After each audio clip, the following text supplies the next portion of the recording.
There we go. Hello, everyone, and welcome to day 34 of Handmade Hero, the show where we code a complete game from scratch using nothing but our bare typing fingers. You may ask, why are we doing this? And a lot of people do ask a lot of times, why aren't you using this? Why aren't you using that? Why do you use this editor? Why do you use this language? Why don't you use an engine? And a lot of the answer to that is actually kind of complicated, and I suppose that I don't explain it often enough, so maybe I'm just going to take a couple minutes here just to say why we do what we do on the stream and why I think it's important. So basically, the first thing I just want to point out to everyone out there, and this has really nothing to do with my own personal preference or anything like that, the game industry runs on C and C++. That is just the truth of the situation. And basically, almost everything that you play was programmed in C and C++. The engine for the game was written in C and C++, and it is extraordinarily rare to find games where that is not true. Doesn't mean you can't. There are examples of games written in all sorts of languages out there that you could find, and that's always good. But everything that you know about and everything that sets the bar for gaming is C and C++. If you go out and you buy the best-selling game of last Christmas, if you buy Call of Duty or you buy Grand Theft Auto, they weren't written in F#, they weren't written in C#, they weren't written in Java, they weren't written in Python, they weren't written in PHP, they weren't written in JavaScript, they weren't written in HTML5. They were written in C and C++. So at the bottom of the basically at the base layer of every game, that is what is there. And maybe someday that'll change, it's hard to say. But the truth of the matter is C and C++ is what runs the game industry. And so at least for the time being, that is what people need to know if they are programming games, and they are programming games seriously at a low level, trying to do performance-oriented programming. That is just what the game industry runs on. Now, it doesn't mean you shouldn't go programming something else, depending on what your goals are, but it does mean that when I do teaching on this stream to try and teach low-level game programming, that is what we are going to use, because that is the industry standard. So that is just the case. Now, I happen to like C and C++ as well. I like having control over what I program. And one of the reasons that I like C and C++ a lot is because I like to basically be able to nitpick every little thing. I'm very detail-oriented in that way, and I like to be able to know that after I go over my first pass of programming, I always have that room to kind of go down there and drill down into every little bit and have complete control. I don't want the language doing anything for me. I want to be able to do it all myself. And that's just sort of a philosophical thing, and I don't want to foist it on anyone else, but I can just basically tell you that that is the way I make games, and that is the way I enjoy making games. I think there's something kind of just at a fundamental level really very much fun about programming a computer directly. It's why I got into this business in the first place. It's what still gets me excited about things when I'm actually programming. I like being the person who is in control right from the CPU all the way up. And in fact, to be honest with you, nothing aggravates me more these days than the fact that the operating system is kind of in my way. I really don't love it. And it's one of the reasons that one of my personal goals for the stream is to eventually get us to the point where we're programming on a Raspberry Pi, because I would like to get the operating system completely out of the picture so that we can start doing stuff at a really low level. And maybe we can even try to do that on the PC sometime, but the problem is the sort of the mess of devices and specifications for how the devices work on the PC makes it a lot harder to do something like that in a short time scale. So anyway, that is why we are using what we are using. And one of the big things that I just want to say is, like, if that is something that people, aren't super interested in, that's totally cool. I don't want to be dogmatic about stuff. I think everyone should use what they want to use to program. But I would also say that there's something to be said for the fact that low-level programming does have really some pretty interesting results, and that we have made some pretty amazing things with it. If you look back over the history of game programming, C and assembly language have given us some of the most formative gaming experiences that have ever occurred. Things like Doom and Quake back in the old days, all the way up to the things that you play today. And I think there's just something kind of interesting about that, and I do think that it's worth learning. I also think that the more you know about how to program a computer at a low level, the more powerful you are even at the high level. So when you do jump up and you start using someone's prefab engine like Unity or Unreal or something like this, and when you do jump up there and you use something that's like a higher level language, you want to use C#, you want to use something like that, knowing what it is that those languages have to do to provide the services to you that they provide, such as garbage collection or such as the animation system in Unity or any of these sorts of things, does kind of put you at a significant advantage to someone who has no idea how those services work. Because if you've been there and you've implemented one of those systems yourself someday, even if you choose not to use it because someone else provides a better system that you can license, knowing how it worked allows you to use it in a much more intelligent way and avoid the kind of pitfalls that often happen when people who don't know anything about these sorts of systems or how they work try to implement relatively complicated games in higher level languages or engines. Going into those sorts of problems, not knowing what the support engine and what the libraries have to do in order to do the things you're asking them to, makes it really hard for you to sort of make good decisions about how you use them and how you structure the code even at a high level. The truth is we just haven't gotten to the point yet where people can program games and not care about the hardware or not know anything about it. Maybe if your game is very, very simple, that's true. But as your game gets more and more complicated and more taxing on the system, it really becomes important for you to know, sort of at least at a basic level, how all these things work. So personally, I just think it's a great idea for everyone to have the experience just once to kind of go through the complete pipeline of a game and see how everything works from the bottom all the way up to the top. It's very, very empowering. I think it's a great idea, and it doesn't take that long to do. An hour a night is all we're doing here, and I think we make great progress. There's so much that you can learn in just that hour, or if you even go off and do it on your own, there's so much that you can learn in just a little bit of time. And so I highly recommend that everyone seriously consider that, even if they are someone who thinks that it's a waste of time to program C and C++ or a waste of time to write your own engine. I'm not here to convince you otherwise, but I am here to say there is a lot to learn about how things work, and the more you know about that, the more empowering it is. And there's also a surprising amount of fun to be had at the lower levels when you start to get pretty facile with it, and don't knock it. There's something to be said for that. You know, back in the 70s and the 80s, huddling over a personal computer and just figuring out how to make it do the basic stuff that it could do was just a really rewarding experience, I think, for a lot of people, and I think we can have those kind of experiences again. So I think there's just a lot of positive stuff to say about the sort of stuff that we're doing on Handmade Hero. So I would encourage everyone to maybe not focus so much on questions about whose language is better or what editor you should be using or why you're not using an engine or those sorts of things, because really those questions don't matter very much. When you are making a game, the big picture and the big questions often are a lot more important than those things. And it's really about the craftsmanship, your knowledge of the programming, your knowledge of how to use the hardware, and your kind of ability to focus on what's important in a project that really matters. And so I think we're doing a pretty good job of this on this stream, and I think we've made some really great progress. We haven't even made it through one full work week yet. It's day 34. Day 40 will be the end of our first work week, and we have so much to show for it. We have features that even professional engines don't have. Looped live code editing is something you can't even buy today, and we've already written it. So I think there's a lot of good stuff going on here, and I would encourage people really to just have fun with it and maybe don't worry so much about a lot of those other things. All right, that's my PSA for the day. I am done talking at you. It is time to do some programming because we're at a pretty fun part of the project right now, if you ask me. All right, so if you are following along at home with the source code, today is day 34, so you want to unzip day 33 source code. If you have pre-ordered the game on handmadehero.org, you will have gotten a link in your email. You can click on that link, and it will have a zip file. Inside that zip file is one zip per day. You just go ahead and you find day33.zip, you unzip that into a directory, and you are exactly the same spot in the code base as I am right now. And so you can follow along at home exactly the same way that you see me do on the stream. Okay, so if you remember, we had just sort of finished virtualizing our tile map yesterday. What we had basically done is we're sort of making a scratch game right now. We're basically just sort of laying out what the sorts of things we want our game engine to do so that we can go write our game engine. And one of the things that I did just before the end was I made it so that every time the player moved to a new tile, we moved the camera. Now that's not maybe so nice because people would probably prefer some smooth scrolling there.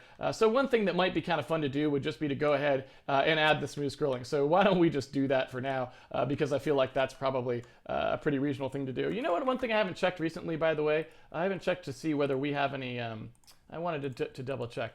Because we had added some things at the end of the Win32 platform layer stuff. I want to do that Control-Shift-Escape to bring up the task manager, and just make sure we're not doing anything weird with our memory. I want to make sure it always stays nice and constant, and it does.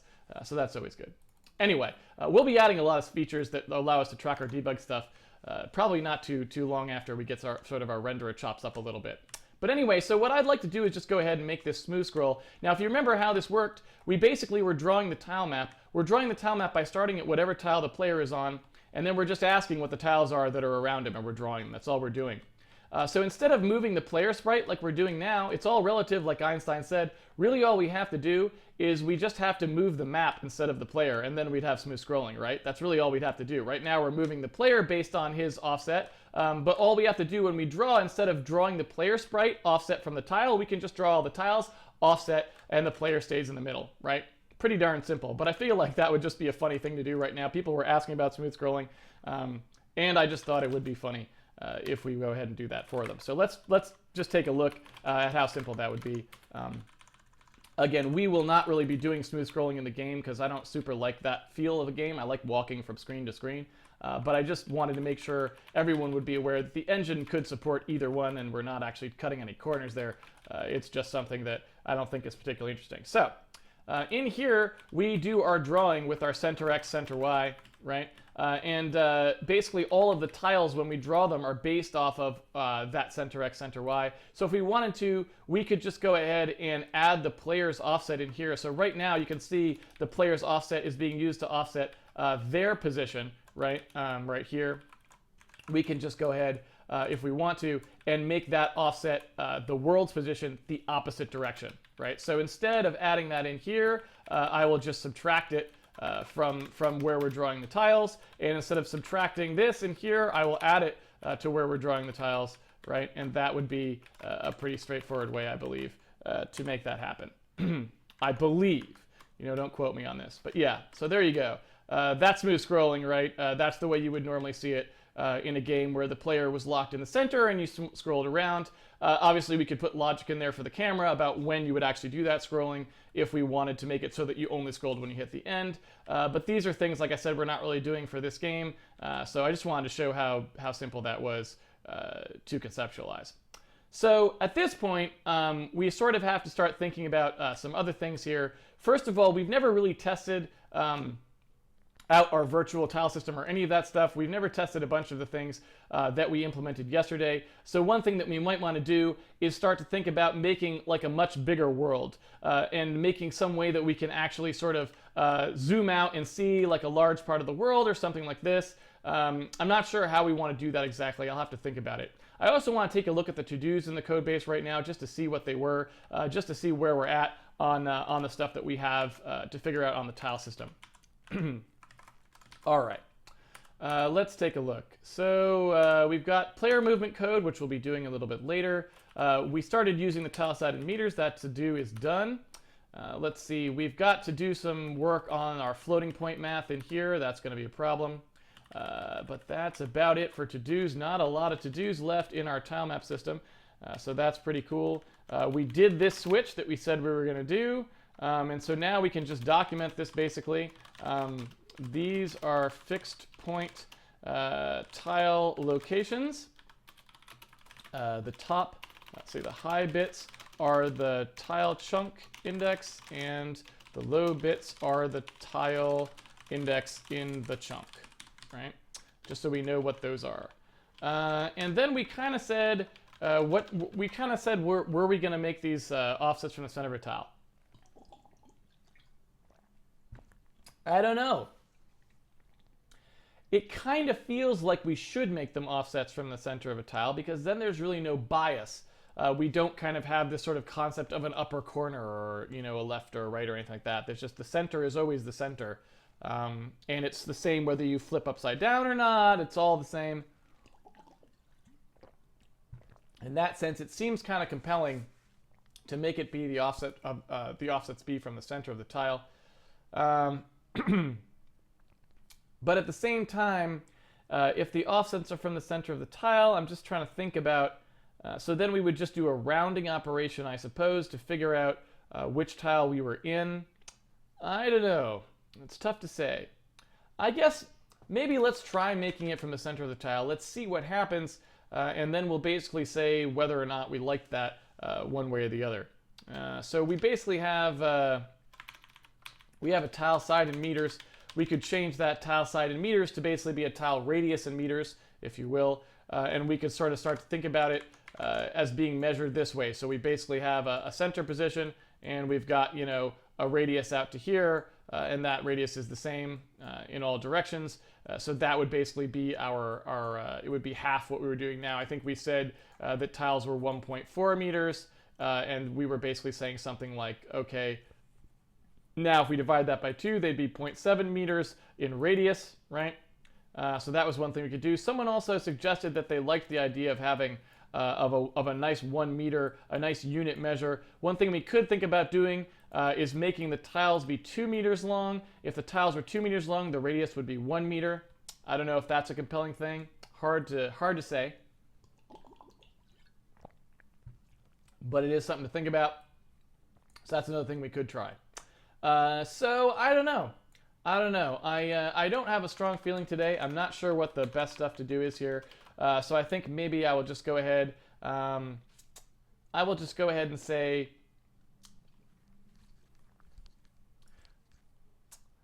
yeah, let's do it from the center. I don't know. I think this is a case where I just got to do an experiment here and see whether I like it better or not. I don't really know. And so if we have our recanonicalized coordinates, basically this is the place where it's going to affect things. This tile relative x, tile relative y is going to take on a little bit of a different meaning. If now what we basically say is, okay, this is the center, so the time that we need to offset where our tile actually was is just going to be about how far we are from that center. And when that distance gets larger than the tile radius, then we will go ahead and update it. So let's take a look here. We're saying the world is assumed to be toroidal topology. If you step off one and you come back on the other. Oh, you know what? Maybe I can think of a reason why you wouldn't want this. Maybe I can. You know what? Can I? No, I can't really. I don't think I can. I almost did. I was thinking maybe that there is a reason not to do it. So let's take a look. I'm going to take a look at what happens when we do this. All right, so if we basically said, here is where our center point is on the number line. We're at the center of the tile, and that's right on a numeric boundary, all right? That's 0. And so then we have some number crossing where basically if we go over that crossing, right now it would be 1.4. This would be negative 1.4. This would be positive 1.4. When we do the divide out by 1.4, what we would get is essentially we would normalize this down to a negative 1, positive 1, right? And here's our 0. And we've got, you know, our vector here. What we would then do, I guess, is instead of doing the flooring, we would just do a rounding function, right? Because we just want to know the closest whole number. Because remember, we've got we're talking about the tile. We've got an offset from the center of the tile, and now we want to renormalize one of our coordinates. If it was pointing outside the tile, we basically just want to find out where the nearest whole number was, and then we're going to make it an offset from that, right? So we're just talking about a rounding operation now. We just need to basically do a rounding operation. So how do we want to do, how do we do that rounding operation? And the other question too is, the rounding operation, that we would have to do, we also have the question of how do we support that rounding operation in float? Because we're going to have to handle negative numbers now. I don't remember if we handled negative numbers in our rounding, probably not. So basically the way we were doing rounding before is we were basically just adding 0.5 and then truncating. So basically we had the truncation goes towards 0, right, depending on the circumstance. And so basically we would have to change the direction that we added in order to do the rounding when we get to 0. We'd have to make it flip, right? Because what we were doing before for rounding, I don't know if you remember when I said this, basically for rounding, we had something where we would take, the 0.5, right? And we wanted anyone who was in this part to round up and anyone who was in this part to round down. So what we did is we just added 0.5 and then truncated. So that would push people in the upper quadrant over here, and then the truncation would knock them back down, and people here would knock up as well, but they would not pass the next whole number, so they would come back down. If we have negative numbers, unfortunately, I believe since the rounding direction flips, the truncation direction flips, we would technically want to be subtracting 0.5 if we wanted to round properly. And so we didn't actually implement that.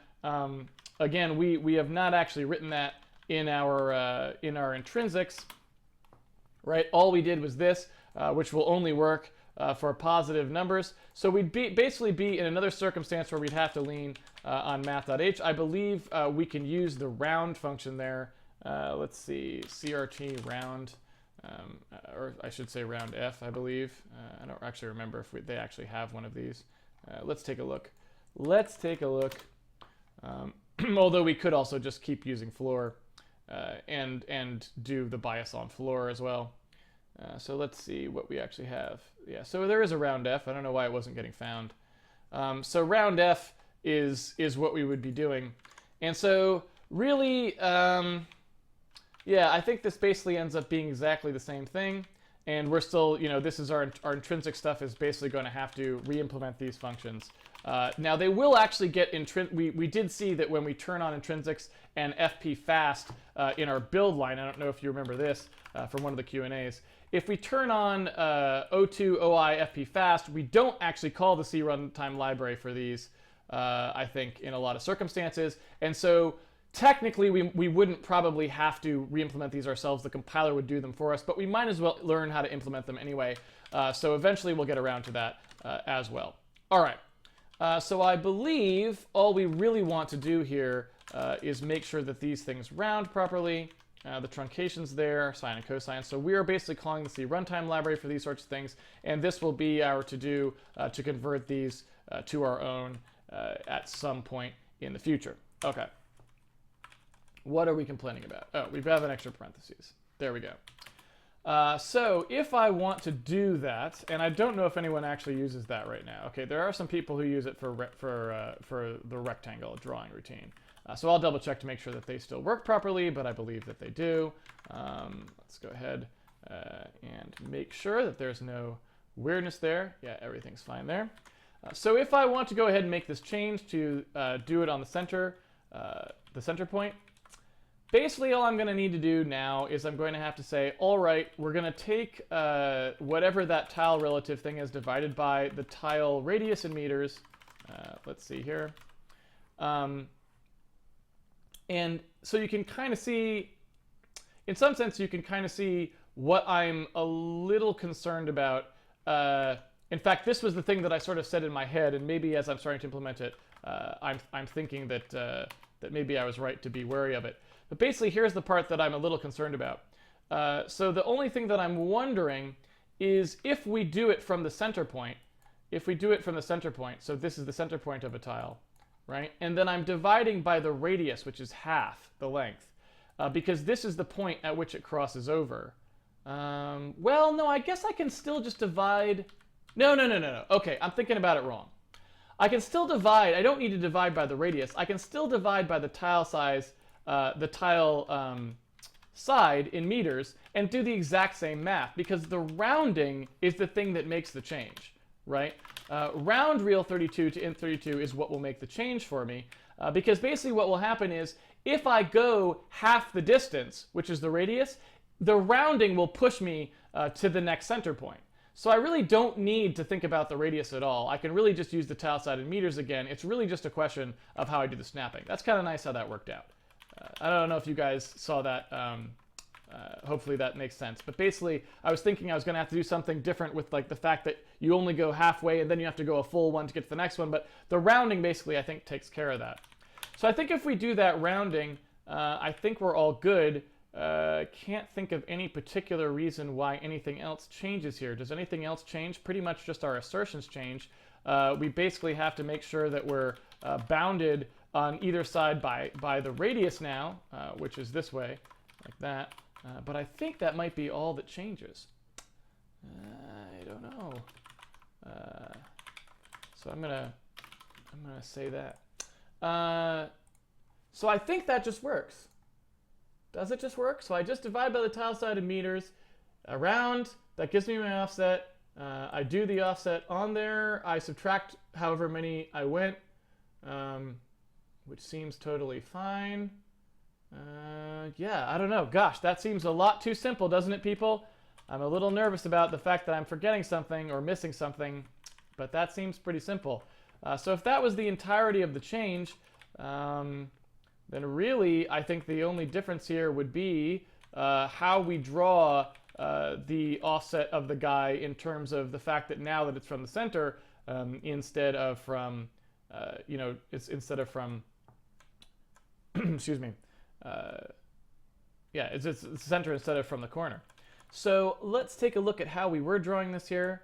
Center x minus world meters to pixels, game state player p tile relative x, plus rel column. So basically the problem now is when we're drawing these, this is the min x and the min y, but now this is technically the center x and the center y, if that makes sense. Because we're basing it around the player, and that relative offset is the center. So really all we need to do is we basically just need to take a little bit of a step there and make this be, I should probably pick a different name for center X. This is actually screen center X. Would make a little more sense so that we know what we're talking about here. So screen center X, screen center Y. And so really all I need to do is say, well, okay, now we're computing the center because this tile relative X, tile relative Y, those are the relative positions of the guy from the center of a tile. So if we want to draw the tile around them, we have to basically take the center and subtract half the tile radius from that, if that makes sense. So I will go ahead and do that. Of course, we're passing the min x and the max x inverted now, which I guess we don't even really have to do that. We could just go ahead and normalize these things as well. Sen y minus 0.5 times world tile side in pixels, like that. And I think that is mostly all we would need to do. I'm not sure. Again, I'm just kind of slapping that down there. Oh my goodness. Well, that's no good. What did I do? Oh, whoops. This doesn't need to be half at all. Well, it could be. We could just base it off the center. That's what you would do for that. But yeah, I don't know if you saw what happened there. Is I changed the computation as if it was always going to base off the center, but then I was still using the min and the max. Not very good there. All right. So let's see. Seems pretty good. Does that look good to you guys? It looks good to me. Looks like it's working to me. He seems to move the tile that he's on. His active tile moves every time we do that. So yeah, that seems pretty good. So maybe now would be a good time to start thinking about, and I guess now that I think about it, I'm going to have to, maybe I'll have to have a key here, maybe the space bar or something like that, or one of the buttons. I think to speed this guy up so I can walk around the world a little faster. He's pretty slow for debug purposes. I don't know if, depending on how the game works out, maybe that won't be too slow for the game, but I probably want to have a key that allows me to scoot around the world just a little faster. So what I'm thinking about here is perhaps we just have a little thing temporarily. Again, the player movement code is really just not something I want to talk about yet, because we're going to talk about that a lot. But what I could do is basically say that there's a player speed, and we'll go ahead and make that player speed be based off one of those keys. So I know in here I basically said that those key down messages, right? We were processing the key down messages, and I think I added some extra ones, right? We've got VK space, and that was the back button. We've got the different buttons here, up, left. So maybe when I push up, I'll have them go really fast. So I'll just say whenever the up button is down, right, and I don't remember that's action up, I will just go ahead, oops, didn't mean to move that in there. I will just go ahead and make the player speed be quite a bit more than it was, right? And so now when he moves around, if I want to, he can go into acceleration mode, and that's fine. You can see, I don't know if you can see this too, when we get to the player movement code, I'm going to talk about this a lot, but you can already see now why it's so important to do good player movement code, because like, you see how we get stuck on things and stuff? That just feels awful when games have this problem a lot of times, especially if they're not done by people with a lot of experience, they'll have these sorts of problems. And so one of the things that's kind of nice is when we do the player movement code, we'll be talking a lot about how to not have that kind of stickiness. Like you want to be able to aim for a door and just go right through it. So that'll be fun code to write when we get down there, because there's a lot of interesting things to talk about in there. Anyway, so what I want to do now is I want to kind of get this world situation a little more straightened out. Let's go ahead and say that we're going to do, you know, a much larger world. Let's try to put a much larger world in there now so we can just sort of test the systems, make sure everything's kosher and nothing weird is going on. So what I want to do is I want to go in and say that instead of this hand-coded tile map like we had before, let's start thinking about making something that's going to be more procedural. And so let's just go ahead and add some very basic things to our tile map system. I'm relatively happy at the moment with the way that we're sort of doing the tile map thing, so I think I might start to pull that out a little bit into its own file. I'm thinking that maybe it's a good time to start doing that. I'm not 100% sure, but I'm leaning towards it, so I think I might start doing that. I'm gonna make sort of a handmade tile maybe .h, which will start to contain this stuff. And I'm going to go ahead and say that now that I'm relatively happy with it, that we're kind of have some of this stuff will kind of go in here. And I'm going to pull this thing out to basically be, you know, I don't know what we're going to call this yet. Maybe we'll call this, you know, maybe this, well, you know what? It's just, this is the tile map. This is the map. It's the whole map. So maybe we'll just call that the tile map for now. And that will have all of our tile chunks in it. It'll have this stuff in here. There we go. It will kind of probably, in fact, all of this stuff that was in world, really this is going to be world, but world will have a tile map because the world will have other things in it, right? Because the world will have, you know, and it can just include it directly. The world will have actual, excuse me, the world will have actual things in it, like the entities and stuff as well. So it'll have the tile map, but it'll also have the rest of the stuff as well. Do I want that to be a pointer? Maybe I do. We'll go ahead and make that a pointer. I'm not sure yet. Okay, so now that we have one of these, what I want to do is I want to move the functions over out into here that we were using. So I'm going to go ahead and say that we have a bunch of stuff like the get tile value and these sorts of things. There's our draw rectangle call. We're not going to touch that. Get this out here. So this will come in. Oops, that was the CPP file. My bad. Let's paste that into the H file where it belongs. So the CPP file will have those get tile chunk calls in there. And these for now, I don't know. I think those will probably stay in line for now. Let's see, recanonicalize position, get chunk position 4. That's something that's based on the tile map, certainly. The tile value and is world point empty, those are certainly in there as well. And then there's a question about the coordinates and who manages those. I'm not sure exactly who that should be. I really don't know. Is this a world position technically, or is this a tile map position? It's kind of a tile map position when you think about it, because it's based on the tile map structure. So I don't know if that should go in there or not. Again, these are kind of questions that I don't know that we really need to answer all that definitively, but I might go ahead and say that that's a tile map position, and that's going to be our final name for that. You know, it's a position on the tile map. Yeah, that seems kind of reasonable. So maybe we'll call it that. Those are tile map positions, and then we will go ahead and call this a tile map position, like that. And I will go ahead and say in here, then we will put the canonicalized coordinates. We will go ahead and put those in here. Now we could also go ahead, you know, another thing we could do is split these out into their own file as well, which is basically coordinate oriented stuff, but I don't know if that's necessary quite yet. So I'm going to go ahead and just do that much for now, and we will see what we want to do with that going forwards. All right, so let's go ahead and make sure that those are all included in here. Make sure that that all works, and then we will go ahead and why do I not have tile map? That's in handmade.h. That's the problem. So handmade.h, this stuff should be probably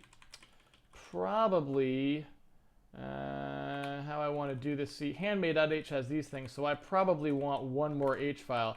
Handmade.h is kind of our basic stuff, if you will. Well, you know, it doesn't really matter how I decide to do this for now. So I think maybe what I'll do is I'll just do it this way. There we go.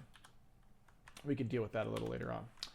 All right, so now basically world becomes tile map. So basically world becomes tile map everywhere, I guess. Actually, I should say world becomes tile map everywhere. So let's go ahead and make that happen. There we go. Let's do a nice little replace there. Oops, didn't mean to stick a Y in there. And then world becomes tile map, like that. There we go. Like this. Redefinition. Tile chunk, that's right, this is tile chunk, not tile map. This. There we go. And now this stuff is actually stuff that gets allocated, or sorry, that gets handled by our tile map. So those will all be initialized. Well, I guess I could still do it this way for now, but I want to start moving things kind of over into a little bit more proper space. We'll see how that goes. Sorry, it's a little bit of dead time here, but I just gotta kind of clean things up when you make a change like this. I guess world dot becomes tile map dot is a pretty safe change to make everywhere, so I will just make it. There we go. And now I thought we did world dot. There we go. I must have missed that guy.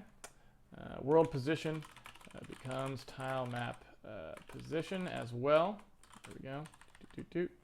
And now we've got a couple more of these guys. So world becomes tile map. Yeah. Yep. There we go. And that brought up a good point, which is this is no longer is tile map point. And oh, we already did that one as well.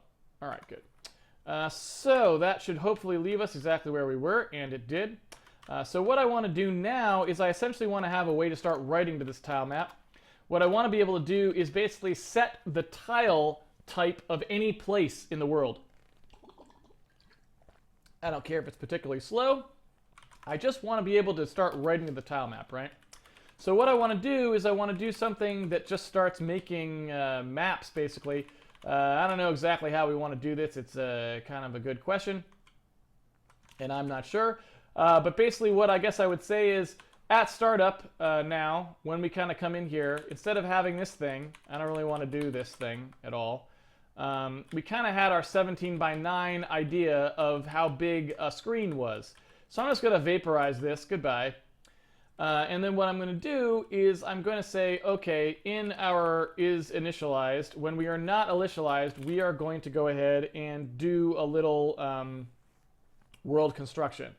I don't know how many screens we'll make. It doesn't really matter. But I'll basically say something like, you know, screen X or screen Y equals 0. Screen Y is less than, I don't know, let's say we make 32 screens in that direction.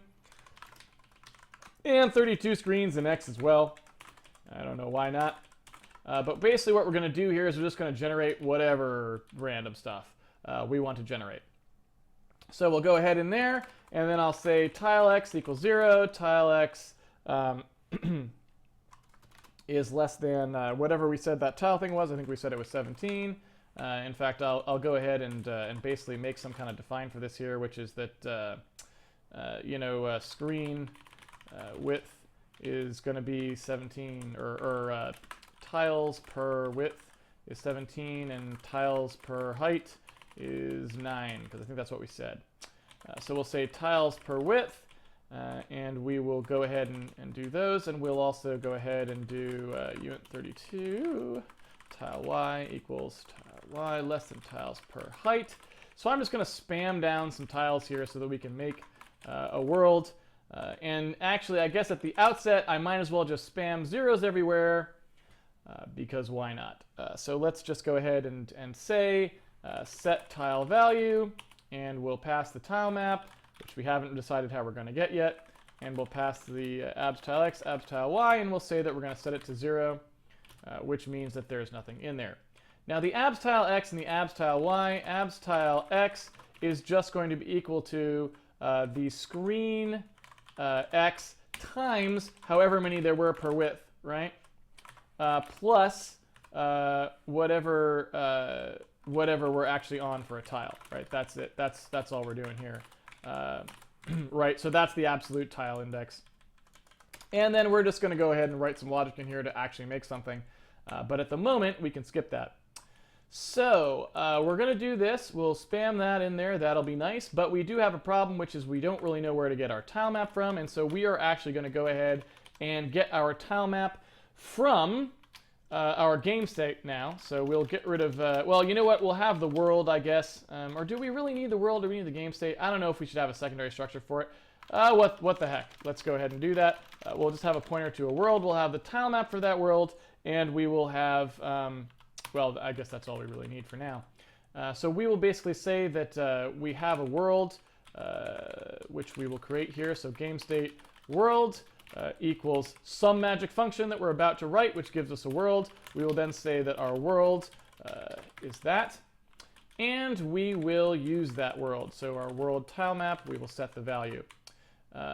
And we need to do all of this stuff only once now. We were doing it every update before. We don't need to do that anymore. We can basically do that once when we create that tile map. So basically what we'll do here is we'll say the world tile map equals, I guess what we can do is say that it's going to be the address to something that we push. We need this thing again up here. I'm sort of skirting around something that we're about to write because that'll be probably the bulk of the next 20 minutes is actually getting started on something that we haven't written yet that we need for this.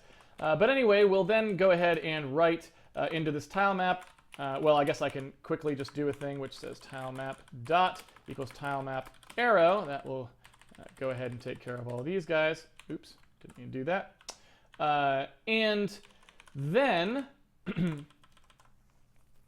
all I should have to do now is actually go ahead and grab that tile map out after we actually create it. So we'll basically do tile map star tile map equals world tile map. Okay, so we just have to do our allocation stuff here, which we haven't really made any system for doing any of that stuff yet, so we're going to have to go do that. And then we will go ahead and do our set tile value stuff, which will happen here. And we might have to pass that a little bit more since that thing is going to have to be able to push new pages and so on. So we'll do that. And then when we come out here, we will need to do exactly the same things that we did in here. We will need to take our game state structure and grab the tile map and stuff out of there, the world and the tile map. And so now tile map dot becomes tile map arrow. There we go, going in there. And let's see where we're at. So we haven't implemented those. The set tile value we haven't implemented, but we will. The recanonicalized position, that is no longer taking address of tile map. So address of tile map is just going to be tile map because now that's a pointer, so it doesn't need to take its address anymore. There we go. And what else we got? What else we got here? Player left, player width. Okay, so the player width we moved into somewhere unenforced. So these are actually still, we haven't done anything with the player yet. So the player width can stay out there. All right, so now we're down to just those two and the set tile value. Now what we can do, if we want to, is we can kind of skirt this for a second by actually just making it allocate ahead of time. I don't know if I want to. I'm going to go big or go home. I'm going to say let's just start this. If we don't finish by the end of the stream, it's not the end of the world. We're going to be getting into problems that are big enough that they don't fit inside one stream anyway, and so that's not really the end of the world. And I can do the super simple thing first, which is, okay, here's the situation that we have found ourselves in now, which is a good situation to be in because we need to do this eventually, and now is as good a time as any to get it started. We have a world that we would like to start setting tile maps in, and that means we would like it to persist. Now, if it's going to persist, it needs to be in our storage, our persistent storage for the game. And so what we want to do is we basically have this gigantic chunk of memory that we've got for storing the game state in. And what we want to do now is we want to start partitioning that memory up into stuff that we can use. Now, we already use a little bit of that game memory, just the first few bytes of it, for our game state structure, because we did that just as a test, right? We did that, and we're still using it to store the player. That's why the player's position can persist across frames. Now, what you may not have realized, and what we were doing that whole time, is we were recreating that tile map every frame. The way we were doing it before, remember, it was all in game update and render. So when we came into game update and render, it would just create the tile map on the stack, create the whole world right on the stack right there. We don't want to do that anymore. We actually want our world to be persistent. So what we want to do is we want to start using some of this game memory to store our tile map. But of course, we don't actually know how much tile map we actually need to store because we don't know how many of those pages are actually going to be filled. We virtualized our tile map, and so we only store places in the world that actually have tiles in them, but we don't know how many they're going to be. So what we want to be able to do is basically use a little bit of our bytes for the basic tile map structure, but then we want to allow the tile map every time it needs to basically take a little more memory and a little more memory and a little more memory from the pool in order to store those pages, right? In order to store those pages. So all we really need to do at the start, right? At the very start, we're not going to do anything too complicated here. All we need to really do at the start is just have something that can get us some memory in that permanent store. So basically what we need to do is we need to basically say, we've got a struct here, we've got a world. What I want to do essentially is I want to basically, have a thing that's like push memory. I want to basically get some memory. I want to put some memory onto the stack, or reserve some memory, grab some memory, however you want to think about it. And I want to basically, I want to push a struct. I want to push world on here, right? So I want to get one of those, and then I want to do that again. I want to push the tile map, right? I want to be able to get those so that we can use them. Okay, hopefully that makes some sense. So I want to get those two things, and what I want to do furthermore is I want to be able to specify where those things go. So the world and the tile map, I want to make sure that we know exactly where they're going. So I'm going to say that I want to have sort of the concept of a particular pool, a particular place where this memory is coming from that allows me to sort of control a little bit more specifically where the memory is used. So I'm just going to pretend I have one of those as well. I'm basically going to say that there is some new thing. I'm going to call it a memory arena because, sometimes that's it's an arena. It's a place where people fight, I guess. I don't really know. I'm going to say that I have this thing called a memory arena, right? That I'm going to be able to use to control these sorts of things. It's basically something that will allow me to say where I want this stuff to be, and I'll just say that we basically have the world arena is the thing that the world uses for now. So I'm just going to say that we have that, and we'll see. Like I said, the way I like to code is to just kind of write the first thing that comes to mind and see how it works and go up from there. So I'm not going to even say what's in there yet. I kind of have a guess because I've written a lot of these before, but I'm just going to say I want to be able to say at any given time where things come from. So I'm going to say that these things come from that world arena, and then they'll just get added on there, right? So given that's the case, I do need a way of initializing that world arena. I need to initialize that world arena with some memory, so I need to be able to say something like, initialize arena. I need to pass it the arena that's in question. In fact, these should probably be addresses, right, because they're modifying that arena. So I'm going to say I got that world arena. I need to initialize it, and I want to tell it where to put its memory, right? And the memory that I wanted is on this permanent storage. I don't have anything else that's going on the permanent storage at the moment, so I should probably be able to initialize that with wherever we are at the beginning of permanent storage. So I might basically say, all right, I don't know how big the permanent store is. Let me go ahead and see. I believe we passed that. At least I hope we did on here somewhere. Let's see. Game memory, permanent storage size. So there it is, right? So we've got the permanent storage size. So I'm basically going to say, well, the permanent storage size of the arena, right? Excuse me. Permanent storage size minus the part we used, right? Which was the game state size of. Did I make my own size of? I don't think I did. We'll just use this. Size of game state. That is how big it is. And the pointer to it is just going to be the memory, that permanent storage. Wherever that is, it's going to be that plus that game state structure, right? It's going to be, I'm just basically saying we're not going to touch that game state structure's memory. So we're going to point right after it. Does that make sense? So basically, I'm just going to say that I'm going to initialize that arena. I'm going to say you can use all the memory because we don't have any other arenas yet. So you can use all the memory that's in the whole thing. But what I want you to do is I want you to use it at the part that starts right after the game state, right? And then when we do this push, I want you to get the memory out of there, please. That's what I would like you to do, right? And so all I really have to do now is I just have to implement those. I have to say, you know, I've got this initialize arena guy. So I don't know, that's something that takes this arena and initializes it. So that takes this memory arena that it's using. It takes a size. So we don't have, do we have a size type yet? I don't know if we do or not. I hope we do, but we don't. We don't have one of those yet. So what did we actually define our memory to be? We defined it to be uint64s. That's probably not so necessary. That seems like maybe that's a bad idea. To make those be mandatorily uint64s, do we want to do that? Do we not want to do that?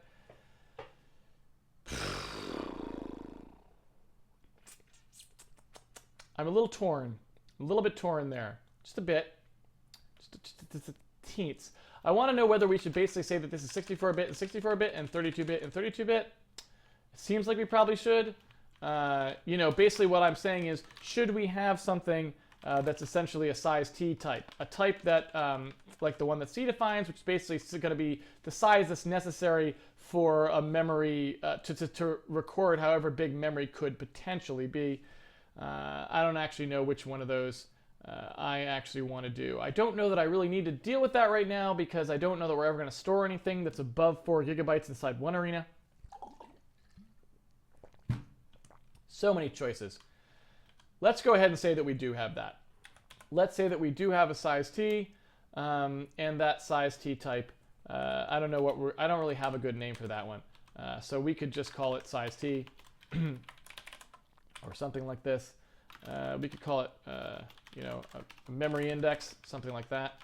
Something that actually can be the size of memory. I'm really not sure. We could call it an int pointer. We call it a lot of things.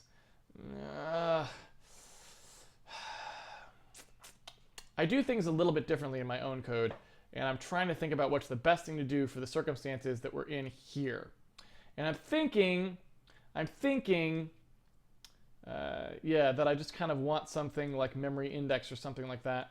I'm going to call it memory index for now. Nothing else is going to use that, so we can always come back to that later and make it something else if we don't like it. All right, so we're going to have a memory index that's the size, and we can have a memory index that is the offset, or rather, that is the location. In fact, you know what? I guess this is just a pointer. This is the pointer, the storage area. So this is the storage, and that is all that would really need. So our arena will have those two things. It'll have the size. It'll have the storage. It'll have the base pointer, I guess we can call that. And then we can just say, like we have our used amount, and our used amount is going to be 0 at the start, let's say, because we haven't used anything inside the arena. And then when we have our push struct is basically just going to be a function that returns some memory like this, and it is going to take that memory arena, like we said, and it is going to take a size to push, basically a size that we want to push on there. We're going to take the used size of the arena, we're going to increment it by the size, so we're basically using up a certain amount of the memory in there, and we're going to make the result be wherever the arena's base pointer would have been at that point. So the base pointer plus however much was used before the call is sort of the first free part of the arena, so that's where we'll return as our result. And then we'll say we use that much, and then we'll return the result. And of course, we would like to assert here, we'd like to assert that the used amount plus the size is less than the total size of the arena, if that makes sense, or equal to. We could go right up to the end if we had to. And so then we'll do that push struct. Now, what we want to do here is we want to be able to say push a struct that is this size, so we're going to need a macro for that, because basically what we want to do is we want to say when you do a push struct, and you give it a type, you give it the arena, and you give it a type. We then call our push struct function. We do the cast here. We do the type star to cast it to the right type, whatever the person asked for, and we do the size of automatically for them, so they get the right size back as well. And there we go when we pass the arena. So that's all nice and good. What are we complaining about saving? Okay. So now we actually need to put those things in our arena. I forgot to do that. So we go in here and we say there's our arena. We have got our memory index for the size. There we go.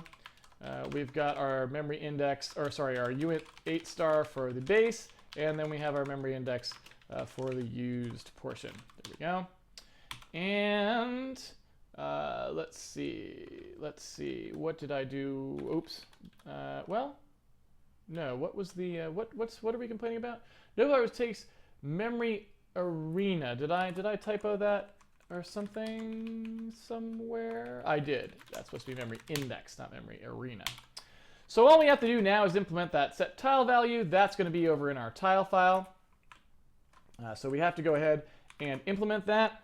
You know what? I realized I forgot to put my index card up. Of course, it's a little late now, but that probably means I've been typing behind my head a little bit. I apologize for that. One of these days, I'm going to get around to writing the little thing that automatically puts a window there. I apologize for forgetting sometimes. Really what I want to do is whenever my cursor goes there, it moves my head to a different side of the screen. That'd be future technology right there, people. You know what I'm saying? That'd be future technology. All right, so for now, the world of tile map, I'm going to go ahead and pass that arena in here as well, the world arena. But later we might sort of make it so that that's permanently sort of stored in the tile map so that it doesn't have to. But anyway, so I'm going to say that we have a memory arena here. We've got the arena. We have our tile map that we are trying to set the value in. We have our abs tile x, our abs tile y, and then we have our tile value, right? So all we're really going to do here is we're just going to try and do the exact same thing that get tile value does, nothing different, right? We're just going to do exactly the same thing, get the tile chunk. But the difference now is when that tile chunk, we want to be able to say if the tile chunk isn't there, we want to be able to create the tile chunk, right? We want to be able to say if the tile chunk comes back and actually is there, well, that's fine. We'll just go ahead and set it. But if it's not there, then we'll be very sad and upset and lonely in our life, and that would be bad. So what we want to do is we basically want to make a way that we can create tile chunks whenever we go to set a value somewhere and there is no tile chunk to store what should be there, right? So we go ahead in here, we say if we do not get a tile chunk back, then we are going to go ahead and set that. So get tile chunk, if you remember, gets the, well, you know what we could do? This might be a little premature now that I think about it. Let's just go ahead and assert tile chunk for now and put it to do there. Because what I'd rather do now that I think about it is we're at the end of the stream. I'd rather spend more time talking about that tomorrow. Even though it's not really what we'd probably do eventually. Yeah, I don't want to quite do that yet. So we're going to assert the tile chunk, and we're going to put to do on-demand tile chunk creation.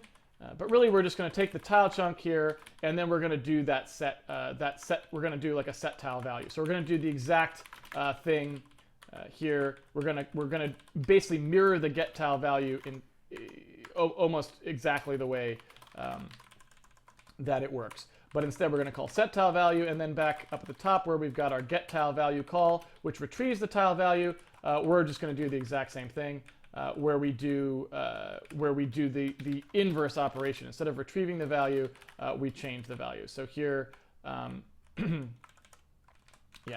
so here we go. And this also would be a set tile value unchecked. A little worried about maybe there's too many levels here. I wonder if maybe we should just only have one of those, but what are you going to do? Well, we can always eliminate functions in the future. So there's our tile value. There we go. And so all we do is just reverse the sense of this setting. And there we go. Like that. And compile. So we need to pass the actual value here. This does not return anything. Let's make that take the value. There we go. And we don't need to return anything from you. We are passing the world arena by pointer now. And there we go. So now what will happen, of course, when we do this is we will crash immediately, or at least that's what I think we'll do, because we don't actually have those chunks at all. So we immediately stop right here and say, oh, there are no tile chunks. So all I'm going to do is I'm just going to pre-allocate a ton of those tile chunks. And then tomorrow we'll take a look at doing something a little bit smarter. So what I'm going to do here is I'm going to say, okay, we have our tile map. Let's go grab that. We have our tile map. I'm going to go ahead and say that our tile chunk X and our tile chunk Y are very large. You know, we've got tons of them, let's say. Excuse me. And I guess at this point too, it's unclear why we actually even have to make this be a dynamic allocation, but I guess we did, so we'll have to sort of just live with that. But what we can do here, since these are 256 by 256, there even doesn't have to be that many of them. We could even just do that many. All I'm going to do here is just spin through here and allocate everything. I'm going to go into the Q&A a little bit because I just want to kind of finish up. We're almost there, and we're going to undo some of this tomorrow anyway, so it's no big deal. All right, so let's just do a quick loop through here. Nothing particularly fancy. I'm just going to loop through all the ones that we have, like this. There we go. And I'm just going to go ahead and store into our tile map, basically wherever the tile chunks are. I'm going to do the standard thing that we had to access the tile chunks. I'm going to do tile chunks y.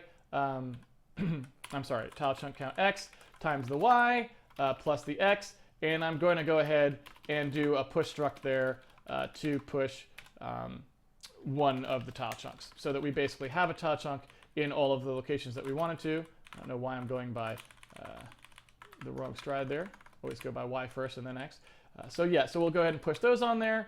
We also need at this point our tile chunks array. Actually, that's not what that is.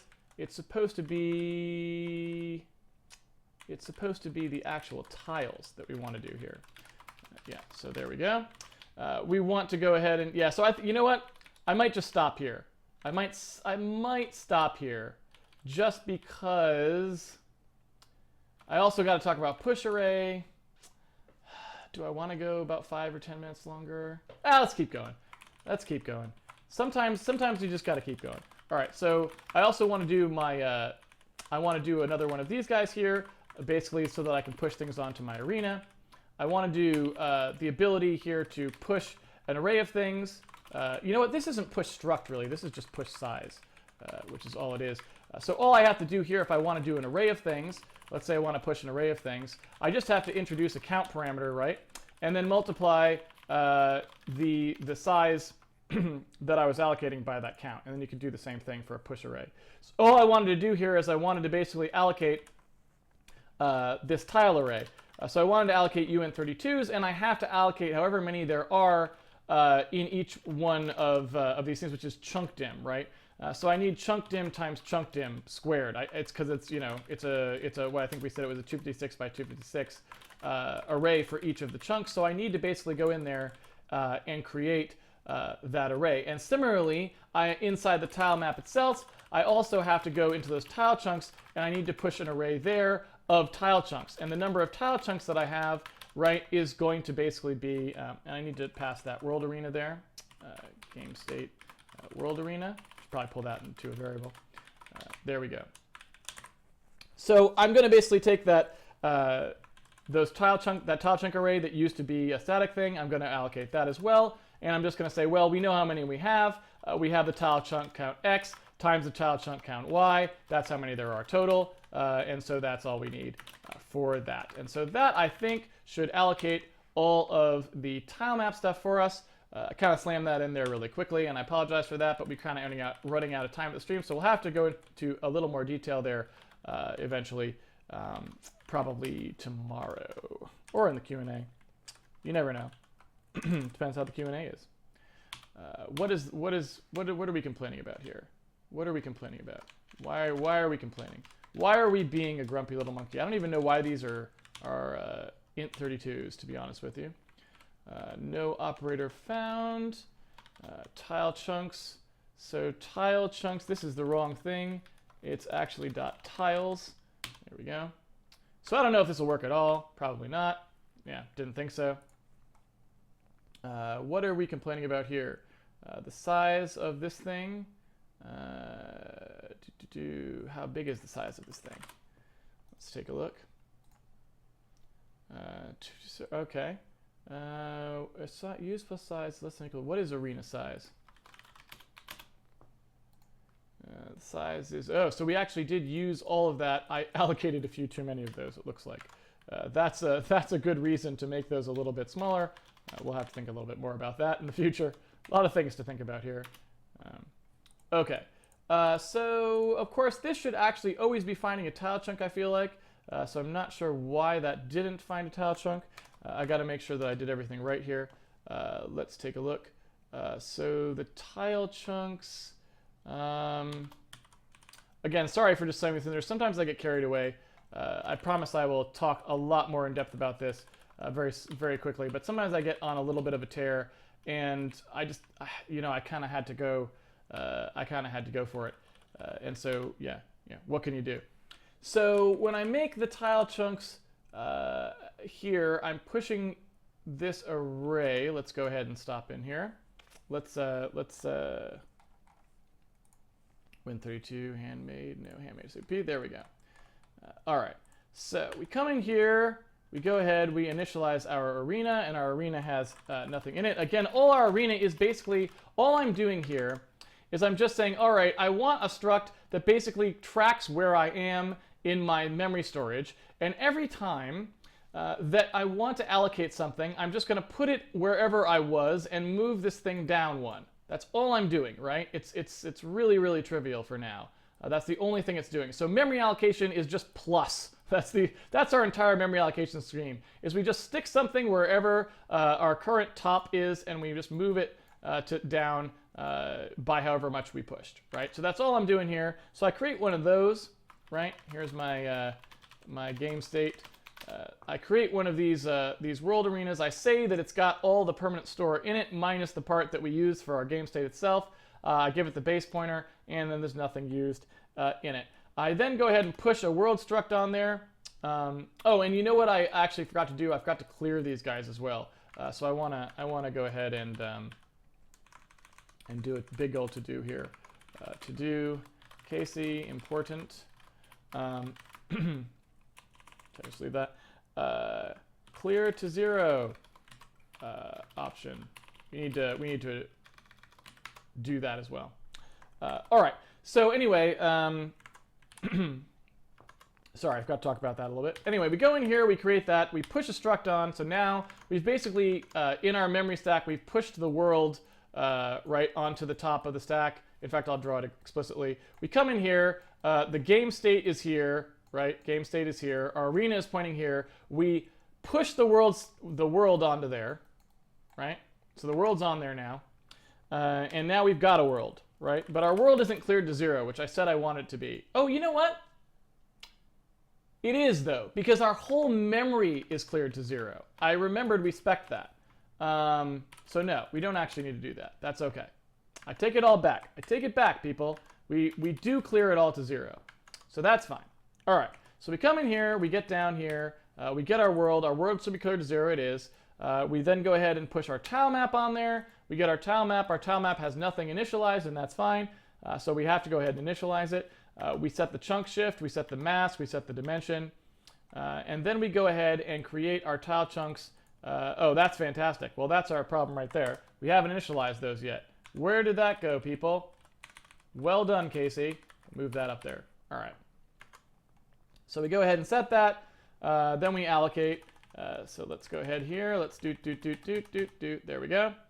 We push that array on there. So now we've got our tile map, and our tile chunks are just sitting there, but there's actually nothing, I guess, in them yet. And that's fine. So we go ahead through here, and we spin through each of them, and we allocate tiles for them. So now they all have tiles. Right, we go through each one of our tile chunks and we allocate tiles to them. So it's not sparse yet. This is actually just a dense tile map, a giant dense tile map.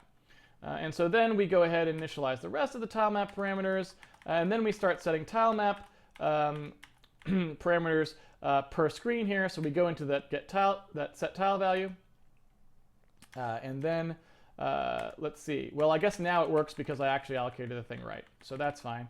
We go through and we set them all. And then our game is running, and we're in a giant empty world. So presumably, if we wanted to, we could create a very large world here just to end the day off. Not too much overtime, 10 minutes overtime. When we set the tile value here, we could do something like, if tile x equals tile y, right? If tile x equals tile y, and tile y mod 2 or something, then, we'll just do that. Then if that's true, then there's something there, otherwise there's not. Just so we can see that we set things. Oh, and of course I happen to start out right in one, of course. Isn't that always the way?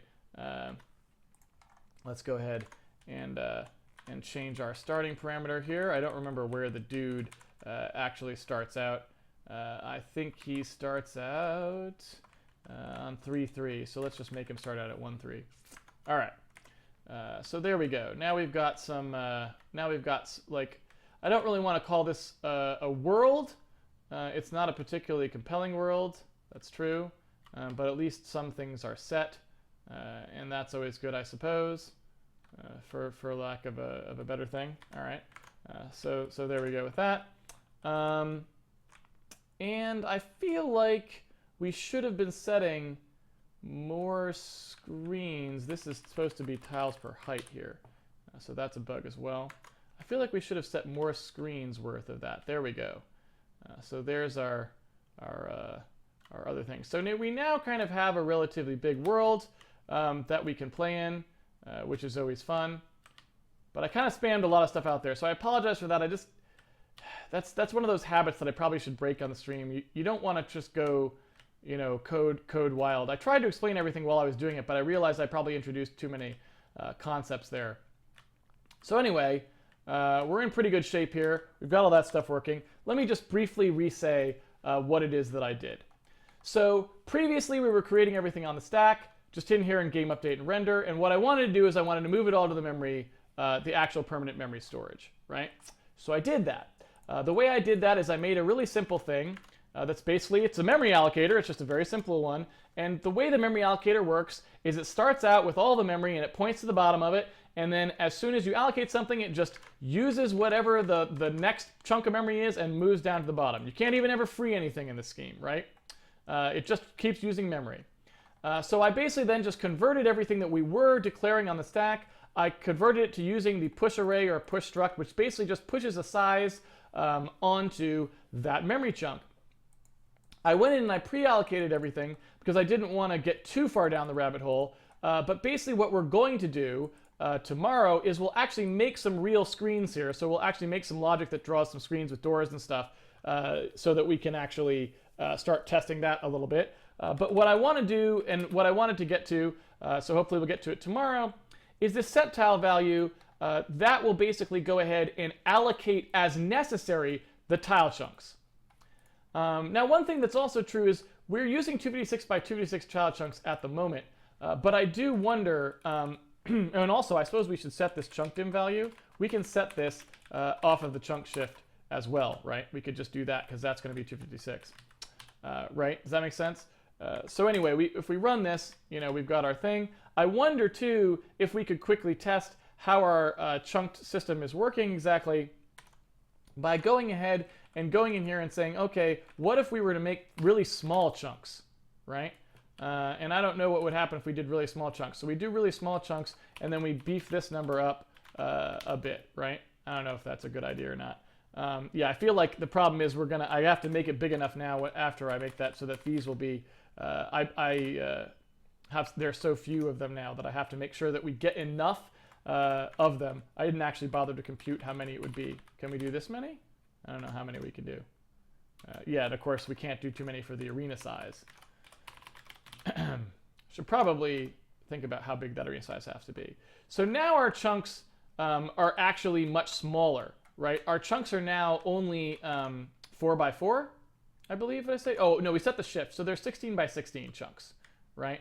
And so now we're traveling across many of these chunks, and I'm just wanted to make sure that our system was working fine.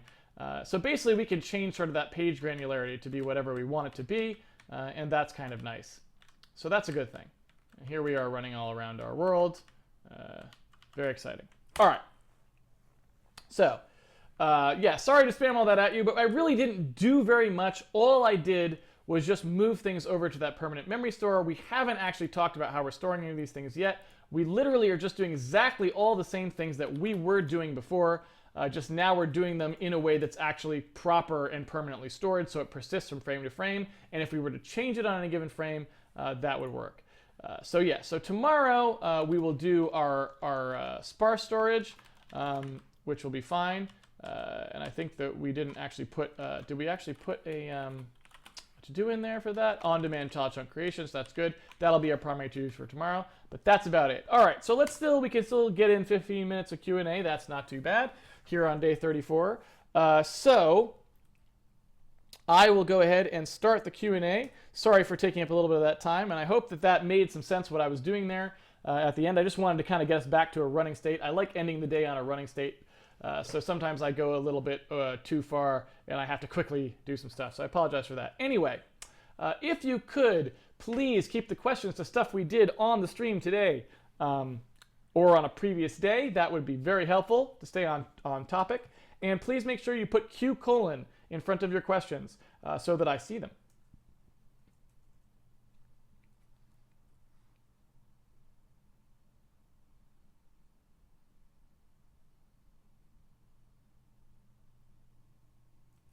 Let's see. What have we got for questions?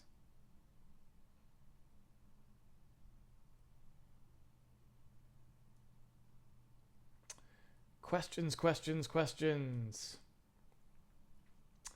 Gotta wait for the questions.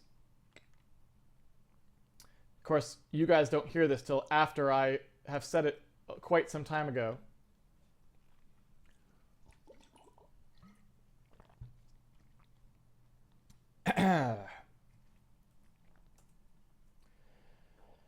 Garlando Bloom, hello. Hello to you as well.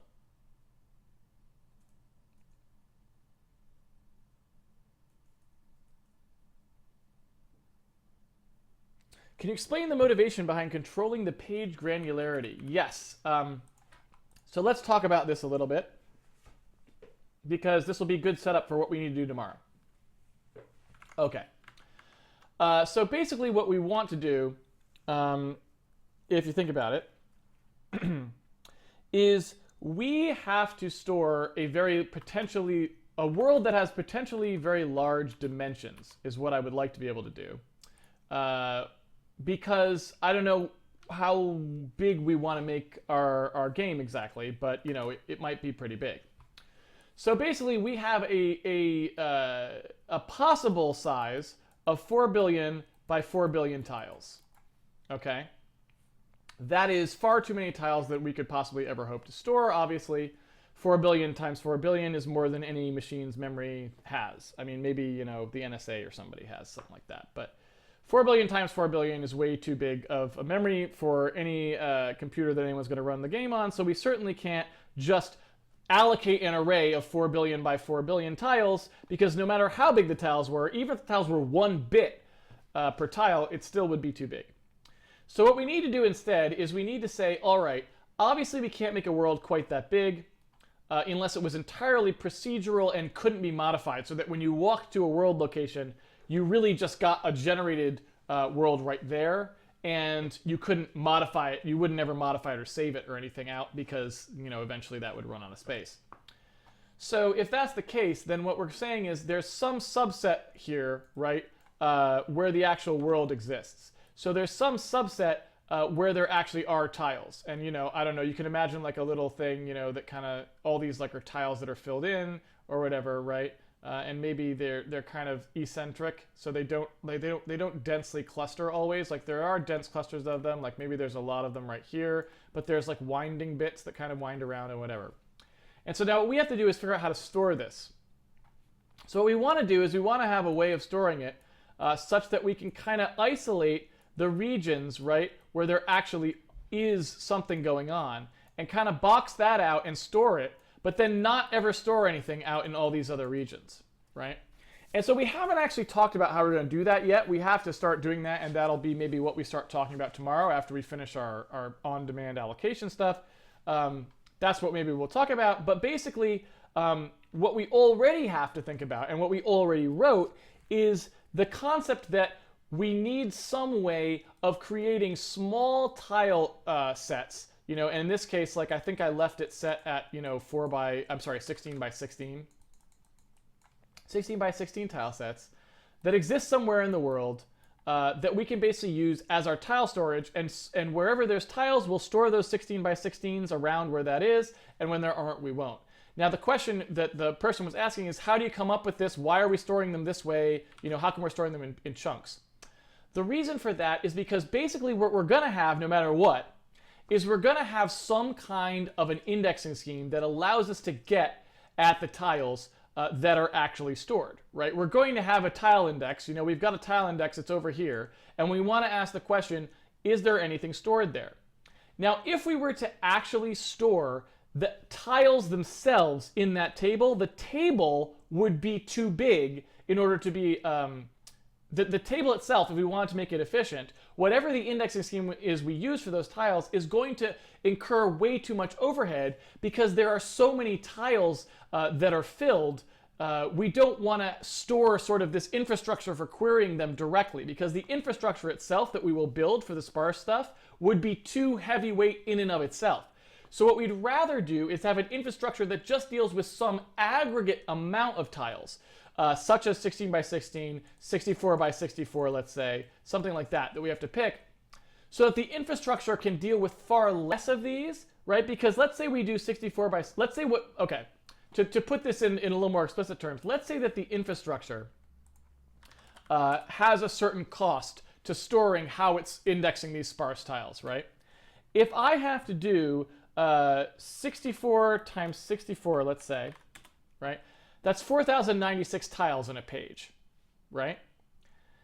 That means that essentially I can reduce my infrastructure cost by 4,096 times just by using pages of that size, right? Because whatever it costs to do the indexing, if I was doing them on individual tiles, it cost me 4,096 more infrastructure cost, whatever that infrastructure is, than if I was doing it on these pages. So basically the page granularity is about finding that trade-off where the infrastructure, where you're still fine enough that you're not massively overstating where the tiles are, right? Like we could make it be 4,096 by 4,096, but then it's like storing tons of stuff that doesn't need to store. So we want something small enough that can capture the sort of shape of the actual stuff we're trying to store, but we also want it to eliminate to cut that total number of things that are being tracked by the infrastructure down enough that the infrastructure itself doesn't become a problem. And, you know, it's not out of the question that sometimes you even do these things hierarchically. You can imagine doing like 16 by 16s, but then those 16 by 16s are in something that itself has 16 by 16. There's different ways of doing it. But since we haven't talked about how we're actually going to do the sparse storage yet, we don't actually know what that's going to look like. We can't make a good trade-off yet, but I know it's probably going to be something like this. So I just started us off by having little tile sections because we're going to want something along those lines.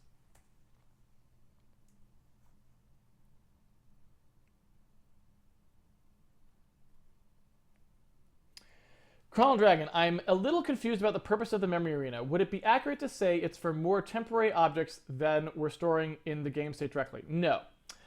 So basically, here's what's going on. So we need to store our game state, right?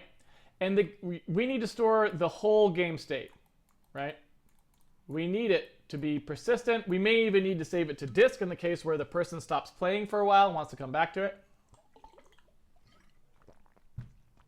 We're kind of doing a roguelike style game, so we may never save it to disk in the sense that you can save and load your game, but if the user like needs to quit for a second and come back to it tomorrow night or whatever when they're playing, we want to be able to have them quit and they can just load back up where they were or something, right? So it may even need to persist to disk. So basically this whole thing, right, this game state, we need to store all of it. And what does the game state entail? Well, it's going to entail the world map that we generated, right? It's going to entail all the entities that exist in the world. It's going to have any attributes that they have, right? Like, or things. And it's going to have like score or gold or whatever, you know, whatever the things are that the player has, all that stuff. This is all part of our game state. So we need to store it all somewhere. And so what we need to do is we need to have a place to store it. Now, what you'll remember is our game state structure, right, actually does contain all these things. Our game state structure contains the world, like it's pointed to the world, it's got the tile map position of the player, the world has the tile map in it, blah, blah, blah, right? So all the memory arena is it's something that allows us to conveniently put more things onto the permanent storage. Now you didn't see it cost anything because the first thing we allocate in the permanent storage doesn't require any work. It's just the pointer to the permanent storage. Whatever the base of the permanent storage is, we stuck our game state there. That's free to do. But could you imagine what would happen if all of these things I had to do the arithmetic for figuring out where they were in the permanent storage? That would be a huge pain, right? This would have to be, okay, take this and add however big it was and do it. And then this thing would have to figure out, okay, where was the world? Okay, put it after the world by however big the world was. And then this would have to go and do blah, blah, blah, blah, blah, right? So all the memory arena is, the only thing that it's doing for us right now is basically saying, automatically lay out where all of our stuff goes in memory so we don't have to do it manually. So all it's doing is it's storing stuff in the permanent storage just like the game state, but it's laying things out for us so we don't have to do it ourselves. It's an automation for that, right?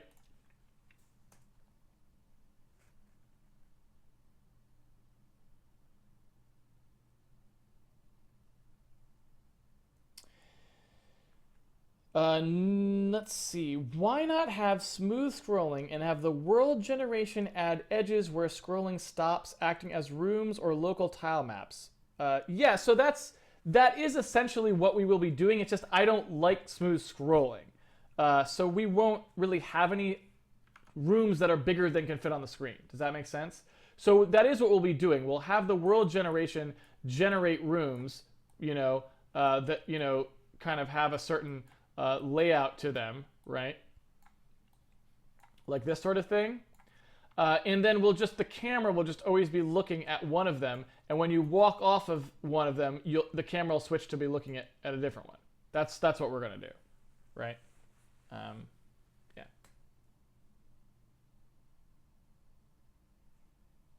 I already have the OI compiler flag set. Oh, do we already have the OI compiler flag set? Yeah, we do. So I wonder why, I guess, you know what? It's probably FP fast. It's FP fast probably that we didn't. You know what? And we can probably just set that in our compiler flags in general as well, I suspect. That would totally be fine. Because that's not really a debugging issue for us, and we just don't want to call the C runtime library, pretty much.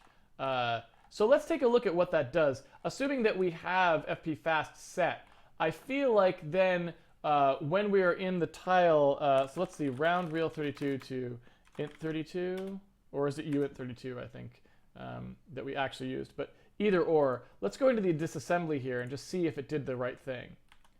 Yeah, so that's great. And that's what I like. It's not, oh wait, no, never mind. I got too excited. It's still calling roundf. Lame. Oh well, what are you gonna do? So anyway, yeah, I was hoping that basically minus FP fast and minus OI together would do it.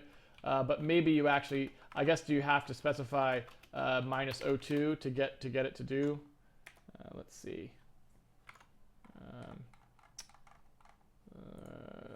Where is the place that does that? Where is my tile? I want my tile routine. Get tile value. There we go. So let's go ahead and see. It inlined that, didn't it? Yeah, it's inlining. It's inlining everything, which is good. I like inlining, but I don't actually know. Go to disassembly. I don't actually know what it decided to do for rounding.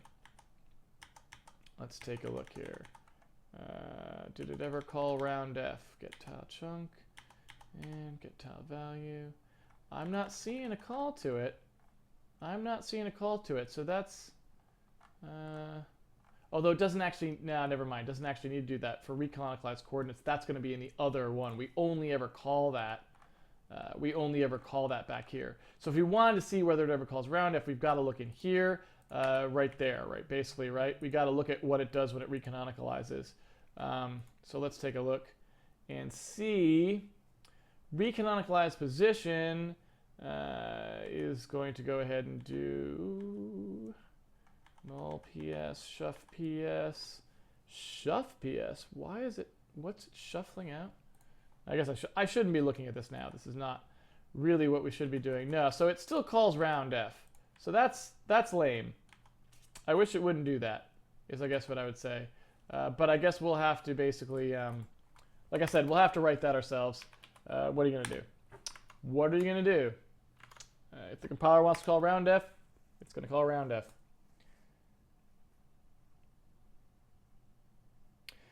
Does using the memory arena still allow you to hot load your code? Yes. In fact, that's the reason that we have things set up the way that we do. So if you notice the, if we want to do stuff like our looped live code editing, I can totally do that. So we come here, and there we go. You can see it's reloading properly, just as it was before. No big deal. The reason for that is because that memory arena, again, don't be fooled by names of things. Just because I called it a memory arena, I called it that because that's sort of what I think of it as being. But look at what it's doing, right? You can answer this question for yourself. The memory permanent storage, where did that come from, right? Where did that come from? You remember because we allocated it, right? We allocated it with virtual alloc. So what we did is we did our virtual alloc here. The permanent storage came out of it. The transient storage came out of it, right? So we have that one memory block. Now that memory block, remember, is getting persisted by everything that we do, right? So everything that we do with the loop live code editing and all that stuff is getting persisted, all this whole block.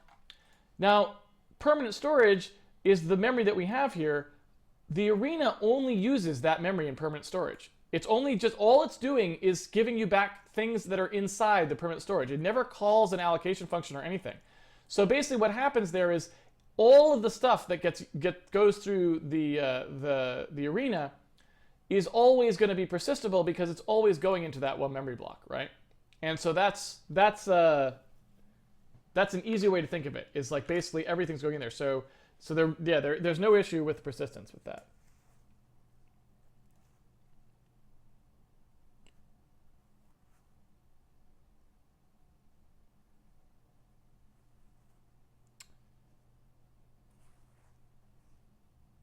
Will we be covering trig approximations? MSVC doesn't seem to have trig. Yes, we'll have to implement our own sine and cosine. Because at least last time I remember looking at it, I don't think SSE has anything like that. SSE doesn't have sines and cosines. You have to do it with like series expansions and stuff.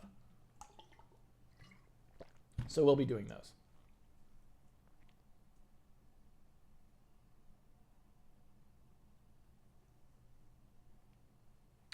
Will there be enough memory to store the entire sparse tile map, or will we be paging it in and out in chunks? I feel like we'll use enough memory for that. I feel like, I don't know. I mean, we'll have to see.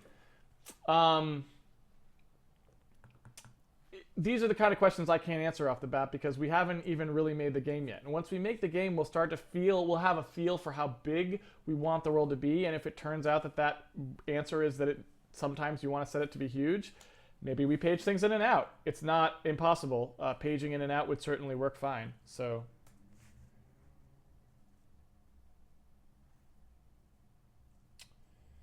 let's see. Why not just allocate a large, giant, one-dimensional array instead of the current tile map tiles two-dimensional array and refer to it by y times width plus x format? So, well, first of all, everything in memory obviously is one-dimensional. But there is a question, there is a sort of a question in there that does bear analysis, which is how you choose to break up the world stride-wise, right? So basically, we could do one of two things for storing chunks. We could store long, thin chunks like this, or we could store rectangular chunks like this, right? And these would be the same size, right? Let's say this was, a 4x4, right? So we can store something that's like this sort of thing, where we basically have 4 things per chunk, right? Or we can store this sort of thing where we've got a 4x4, right? So we can have a 16 by 1 or a 4x4, right? We could make those decisions. And there's a difference between these two. And the difference is when we actually go to do sparseness, remember, we've got this whole world and we've got some stuff in it that we want to represent. And now what we have to do is we have to accept some additional storage that we didn't actually want when we go to fit these things to this thing, right? So when we actually go to do this, we're going to have that problem, right? Now, what we don't want to do is pick a shape for the sparseness that will have negative connotations. Like when we want to store, a thin thing that people are walking up and down, well, you don't want to be storing all of this extra stuff out here that would happen if we were storing with this long thing. So because we know we're having rectangular rooms and that sort of stuff, this is going to be a much better fit. A rectangular or a square piece is going to be a much better fit to fit the data that we actually want, if that makes sense. So that's why we're going with chunks that are that size. Now, there is a question, which is that if we have a canonical screen size, and that does end up being 16 by 9, don't we want to store them as 17 by 9 chunks? And the answer is yes, we kind of do. And so what we may decide to do is actually use 17 by 9 chunks eventually and eat the extra cost of doing the lookups, because the lookups become a lot more expensive when these aren't power of 2, right? So there's that.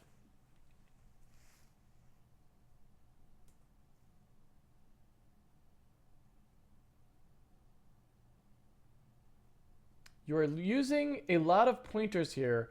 How are you managing the memory regarding leaks and UMR, etc.? Well, I'm not really sure I understand the question. So I guess I'll kind of give a general answer. The way we're doing things, we just use a memory block. So we don't have any memory leaks. Like that memory block gets freed at the end. There's no way we can leak the memory. So there isn't. I mean, this is something that I guess that I don't know. You kind of just have to watch and see how I do it, I guess, as we go forwards. But people often ask me this question. They're like, how do you manage memory, or how do you deal with garbage, not having garbage collection, all that sort of stuff? There's no memory to manage in a game. Like, games typically just, they create their stuff and then they run. There isn't any memory to manage. It's usually just people sort of misunderstanding the basic way that you should probably program things, I feel like, when you have lots of memory getting allocated and stuff like this, that has to get managed and freed in that way. And so if you'll notice, I've never allocated any memory that has to get freed. I've never done anything that requires tracking of pointers or anything like that. And that's intentional. This whole game will be structured in a very clean way so that that sort of stuff never happens. So there won't ever be any leaks because there won't ever be any allocations, if that makes sense.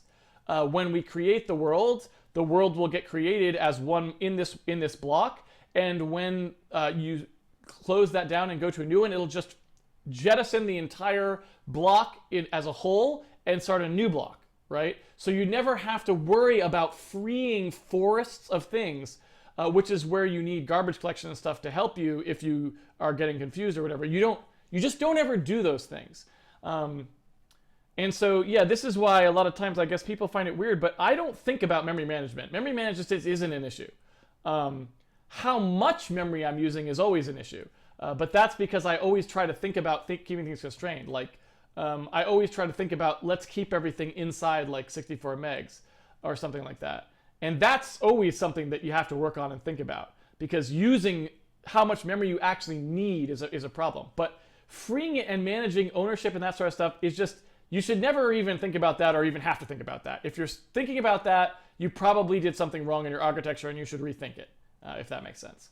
And so you'll just have to kind of trust me that that's true, and you can see as I go that I always have a good solution for that at all times, and that I'm never in this situation where I'm like, oh, and then we have to free the thing, and oh, but that points to other things and those have to get freed. You never, like, don't do that. Just never ever write that code. Because it's basically like it's not necessary, and when you write it, either you have to use a language that has garbage collection because you can't manage it yourself because it's too complicated or something, and that incurs all these costs for the garbage collection and all these other things that don't have to happen. You're just wasting the user's time running all that stuff like the garbage collector. Or if you're writing in a language without garbage collection, you're making a ton of more work for yourself, having to remember what's getting freed and what's not, or using all these smart pointers to do all these checks, and those checks incur extra cost, and you're just incurring all this extra cost, all this extra work that the CPU does or that you're doing mentally, all that stuff that never needed to happen. So just don't write that code. Like, never write that code. Write it this way, and then you never have to worry about it. And I think that's just generally a very good rule of thumb. So there you go.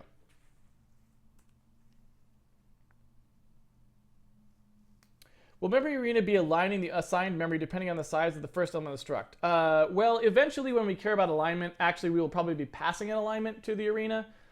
Because when we actually care about alignment, we will be caring about the alignment on probably things like 16-byte boundaries or something like that. Don't forget to disable O2 again. That's a good idea. Thank you.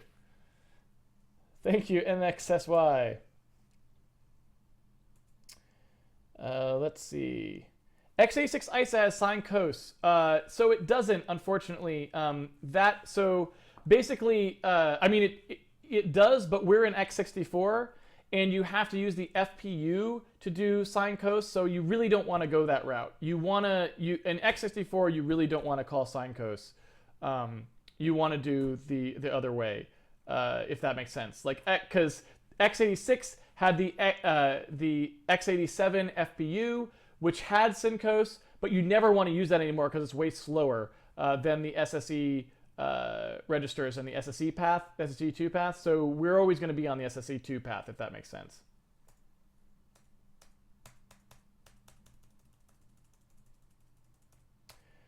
All right. Let's see. Why don't you use lookup tables for sine and cosine? You'll see when we get there, it's very easy to do them in SSE2. Well, it's not easy, but basically you don't want to introduce memory to solve something okay, well, let me just quickly say. The reason you don't use lookup tables anymore for most math operations is because what's the most expensive operation you could do on a computer right now? It's memory access.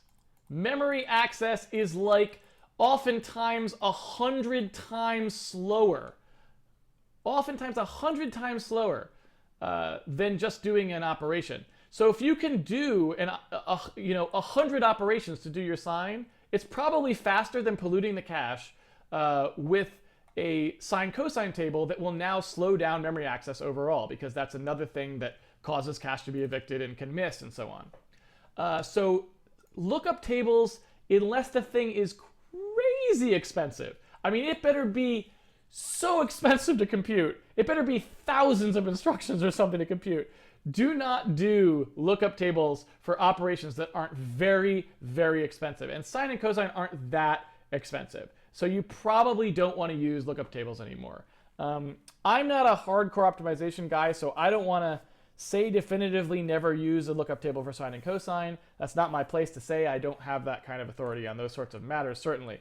But what I would say is it's highly unlikely that we will do that, because it's usually the case that you can come up with something that's not too many SSE instructions to do it, and then you're not using those precious memory accesses, which you really want to use for other things.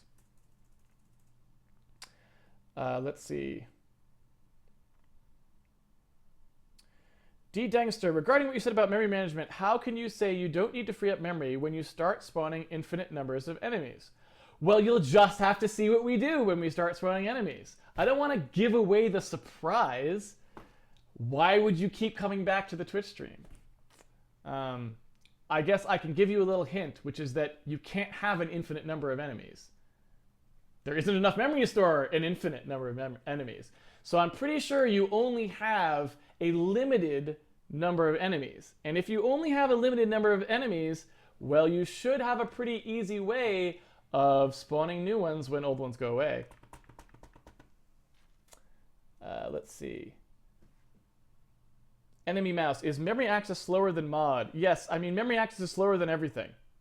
There's nothing slower than a memory access that I'm aware of. Like, I don't think there's an instruction. I don't know. Someone correct me who's an assembly language guy if I'm wrong, but I don't think there is any instruction you can execute that's as slow as the memory access. Memory access is the slowest operation. The only time you can get operations, the only time you can issue instructions that are slower than things that gather data is if that data is in the cache. The cache can be faster sometimes than in instructions.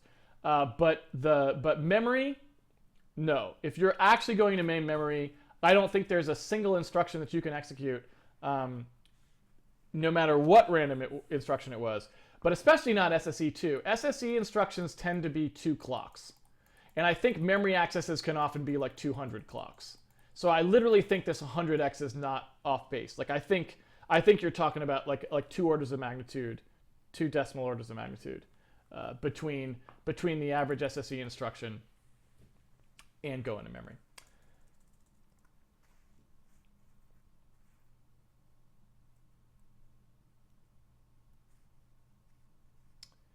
Why are tiles used to reduce calculation or some other reason? What is the real benefit of tile mapping? What will happen if we do not use it in Handmade Hero? Well, basically I wanted tile maps because I felt like we needed some basis for our world at the lowest level. And there's really only 2 choices sort of that we can do. One is like polygonal, right? We could sort of define our regions, our walls as polygons, or we can define them as tile maps. And I felt like tile maps have kind of a nicer understanding for the player. Like players can understand tiles a little easier. They can do those kind of puzzles where you have something that you push around the tile map easily, and you can actually make puzzles that the players understand instead of just like random. I just feel like polygonal things, they turn into these random physics bouncing around things, and there's no concreteness to them. And so we won't ever render things as tile maps. We'll always be rendering things more robustly and colliding with things in kind of a more interesting way than tile maps. But the basic part of the world, I just kind of felt like tile maps was a good way to go. And I felt like it kind of tied us back to sort of the old school games as well in a way that I thought was nice. All right, I think we are basically done with there are some few instructions. Well, let's see. There's some few instructions that can take the order of 800 cycles on Haswell. Well, okay, but x87, because the x87 is like really old school, right?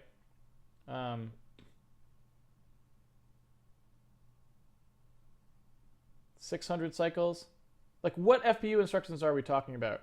Because I don't think if you're talking about the x87 FPU, that's legacy part, and you don't ever even call that anymore. So I wouldn't actually call that be true. Well, anyway, we can talk about that on a different stream. Anyway, I think we are basically we're already 15 minutes over time. So we've done a full Q&A, even though I went over time. So I'm going to call that the end of the stream for the day. Thank you very much for joining me, everyone. It's been a pleasure programming with you, as always. I'm going to go ahead and close this down here. There we go.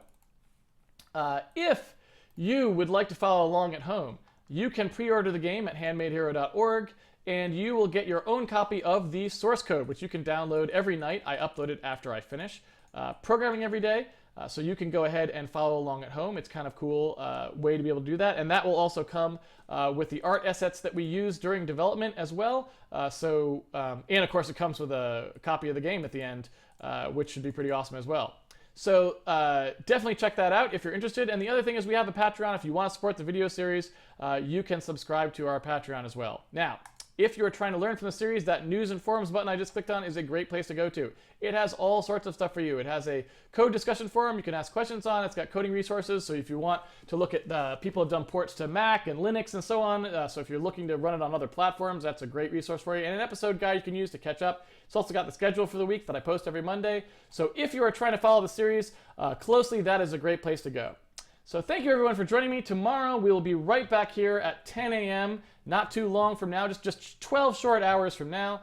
I will be back and we will do a little bit of our sparse allocation stuff just to get that stuff working. And then I don't know what we'll do after that because we probably want to sort of close out the week so that we can start next week on some fresh stuff.